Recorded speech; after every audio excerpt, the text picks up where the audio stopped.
YouTube, my name is DigDeeper10 and welcome back to the video, or the channel. So,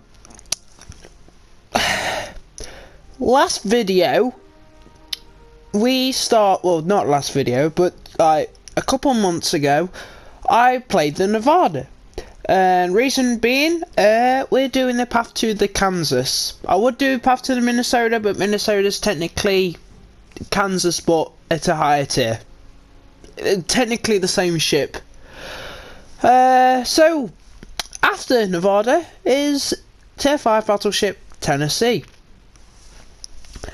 So I haven't done this in a while, so let's just see how it goes.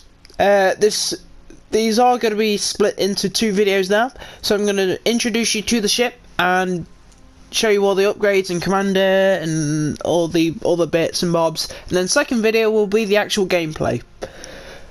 So with that being said, let's look at our commander.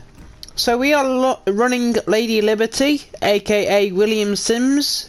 We are running flammable cannoneer, gyration drill bits, marksmanship, reaching out XXL, and fight fire with fire. She's a rank 16, level 3, or legendary 3. Inspirations, we've got John Fisher, and Paolo de Revel, both for reload, and John Fisher for the extra range, which is quite nice to have. Upgrades, we are running main battery mod 2, propulsion mod 2, and we have all the upgrades. Loadout, same as usual. We've got the spotter plane to increase that main battery shell grouping by 10%. We are running the red, white and blue camouflage, because obviously it's American. And we're running the Semper Fortis camouflage because it just looks nice. Specs. So we have 54,500 hit points. 37% torpedo damage reduction, which is very nice. Artillery, we've got 356mm 50 Mark 7s, you've got 4x3 of them. Reaching out to 18 kilometers, reloading 27.6 seconds, and the turn time is 37.5 seconds. For me, the turn time is not a biggie. I'm used to the just slow turning turrets on the Yamato or the Vermont or the GK and Conqueror and so on. Maximum HE shell damage is 5,000 with a 30% fire setting chance, and AP shell damage is 11,340. You've then got the secondary armament, the usuals. You've got the 127mm Mark 27s, you've got 8x1 of them, reaching out to 4 kilometers. Their reload is 4.5 seconds. Maximum HE shell damage is 1800, fire setting chance is 9%. And you've then got the 127mm Mark 5s, so you've got 10x1 of them, reaching out to 4 kilometers as well. Reloading in 8 seconds, shell damage is 1800, and fire setting chance is 6%. AA on this is relatively okay. But you know, most of the time you're gonna hit at least one plane, but it's not a ship that you'd get clear skies in all the time. I think the only ship of this class that you can really get clear skies in is California. So you know. So, you have the 12.7mm Browning guns. You've got 2x1 of them. Average damage per second is 7, reaching out to 1.2 kilometers. You've then got the 20mm Air Lincoln Mark 4s. You've got 8x1 of them, doing 29 damage per second, reaching out to 2 kilometers. You've then got the 20mm Air Lincoln Mark 20s. You've got 2x2 of them, doing 12 damage per second. Firing range is 2 kilometers. You've then got the 40mm Bofors Mark 1s. You've got 6x2 of them, doing 68 damage per second, reaching out to 3.5 kilometers. Then you've got the secondaries, the 127mm Mark 27s. You've got 8 by 1 of them, doing 58 damage per second, reaching out to 4.2 kilometers. Maneuverability, this is the downside. It's slow. That's probably the only downside to the ship. It's slow. If it was faster, that is it. Everything else is fine and is great. You know, artillery, great. Maneuverability, not great. You're doing 19.5 knots. Turning circle radius is 670 meters. Rudder shift time is 15.3 seconds. Concealment, my camouflage isn't maxed out. It's on a level or grade 3. So I can decrease the detectability range by sea, just by a little, but yeah. So by sea is 13.8. When after firing main guns, 18 kilometers. When ship's on fire, 15.8. By air is 11.3. In air is 15.5 after firing main guns. On fire, 14.3. Guaranteed is 2, and detectability in smoke is 12.3. Okay, if you want to look at my statistics, here they are. I've played 155 battles in this, 111 victories, 44 defeats. Win rate on this ship is 72%. You don't want to look at my average results per battle, but highest battle achievements: mech ships destroyed is 6 kill Kraken, nice. Aircraft destroyed. Obviously this was before the aircraft update, so I did get clear skies in this once. Max damage though, 193,000 damage. Almost 200,000 damage in this ship. So that goes to show that this ship is very capable of getting high damage games, whether it can be slow and have just like low AP shell damage, but it's alright at the same time, if you get what I mean. Max XP is 3700. Warship spotted is 2. Damage upon my spotting is 46,000, and potential damage is 1.8 mil. Armour, you can get overmatched by 15-inch and above. Yeah, so if you're going up against the Queen Elizabeth and they know what they're doing, you're screwed. Let's just put it at that. You're screwed.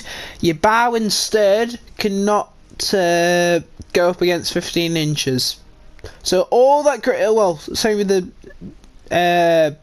rest of the hull, but all that green, it can be overmatched by 15-inch. And if we take away everything, you've then got the Citadel, which is nice and low in the water. Nice and low. I don't think I've ever been Citadeled in this ship though. It doesn't have a turtleback, but that's surprising. It's American, not German. But you know, you can still get slapped in this, especially with by like North Carolinas, Nagato's, Mutsu's, Queen Elizabeth's, all them ships, 15-inch and above. Even the same ship. But yeah. So yeah, you just need to be careful in this. Try and angle the best you can. If you're going up against a ship with 15-inch guns, just remember you're probably not going to win that unless you know what you're doing. So yeah. Overview. Agile, above average ability to change direction. I agree with that. Ironclad, above average armor thickness, greater resistance to all forms of armor penetration. Yes and no. Most of the tier 5 battleships have either 15-inch or 14-inch guns. Okay, 14-inch. This ship can withstand. Okay, this ship is a monster going up against 14-inch guns because they do absolutely nothing to you unless you go broadside or aim up for the superstructure. But second downside is just obviously 15-inch guns or 15-inch and above, you get smacked. Yeah.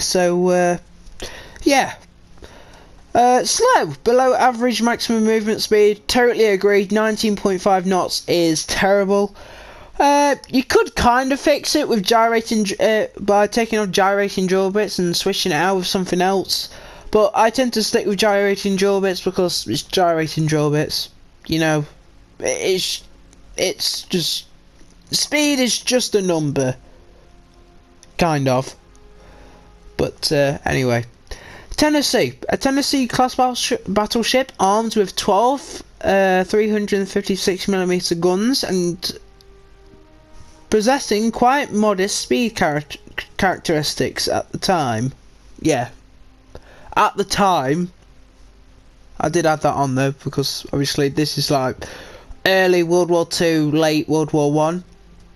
It's a super dreadnought. You'd expect it to be slow. Tennessee was moored in Battleship Row when the Japanese attacked Pearl Harbor. This was true on December 7th, 1941, which brought the United States into World War II. She was not seriously damaged after being repaired, operated off the west coast of the US in 1942. She entered service in 1921, and there were 2 ships in the service. North Carolina, oh my god, California and Tennessee. So let's have a look at her. So it's a dreadnought. You can never not like a dreadnought. A dreadnought's always nice. You know, especially America. Yeah, you know, the US has some really nice ships, like say the Montana class or Iowa or what's the name? Colorado, kind of. But I think the most similar ship you can get to this is New Mexico, because it has the same caliber guns, just has a longer reload, similar speed, and similar range. So I mean, there's no difference. I think Tennessee is a lot better. I've played it a lot more than New Mexico, as if I can see. Yeah, I played it. New Mexico. My XP 151,000. I haven't played it in like a year. I've only played 105 battles in it. And you know, 132,000 damage, not bad. I haven't even had a cracking in this. Accuracy 33%, so, and obviously it's more green. New Mexico is just weaker as well. And to be fair, I think it looks uglier. I'm not gonna lie, it looks uglier than good old Tennessee. And obviously, if you look at my XP, battleship XP for Tennessee, 446,000. New Mexico, 151,000. So there's a big difference there. So, you know, but altogether, Tennessee is a very nice looking ship. You've got the spotter plane right at the back. So obviously it is a lot more modern, because say like the British, they had, for example, the King George V, they had the spotter plane right in the middle of the ship, which was more dangerous if a fire broke out. So it's a lot more better to be at the back. But you know, altogether, Tennessee is a lot more better ship than New Mexico, and a lot more nicer and better in performance. So, you know. So, with that being said, I will catch you next video, which will be the gameplay. I still need to record that, so I have no idea what's going to happen. Yeah. So, with that being said, please make sure to like, subscribe, leave a comment down below. Yeah, I guess I'll see you next video. So, yeah, I'll see you next video. Alright guys, I'll see you. Bye.